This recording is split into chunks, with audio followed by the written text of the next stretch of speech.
ক্ষুধা বলে ওনারে মানতে কত, উনি তো কত ক্ষুধা একজন উপরে, তুমি তো আমার স্বামী, তাই মানত না, আল্লাহরে মানত। তা ওই যে খাইয়ে খাতো না, রোজা থাকতো, এরম মুখ ধরতো ধুয়ে, হাত ধরতো ধুয়ে পানি ফেলাতো। তারপরেও সে সাইডে ক্ষুধা বলে মানলো না, তার সাইডে ছেলে আগুনি তেলে বাইজে তার সামনে কোলেস্ট্রলটাও কাড়িয়ে তেলের মধ্যে দিয়ে গেল। কিন্তু আসিয়া দুনিয়াতে জান্নাত দেখে গেছে। আল্লাহ বলেছে ওরে যেভাবে মারুক তোরে মারুক, ও দুনিয়াতে জান্নাত দেখে গেছে, এমন একটা মহিলা।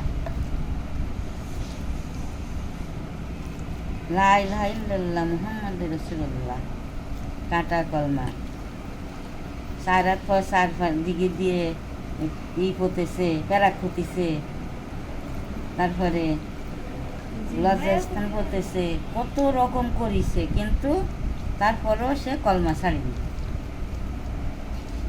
কলমা ছাড়িনি।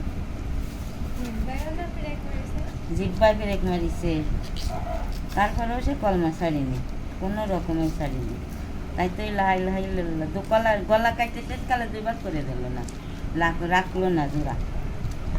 কার আসিয়া? আসিয়া তো যে লা ইলাহা ইল্লাল্লাহ মুহাম্মদ রাসূলুল্লাহ, কলমা কিন্তু বাঘ,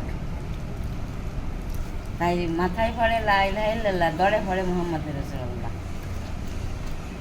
এমন সে একটা মানুষ, এমন তার একটা। ওয়ালাইকুম আসসালাম।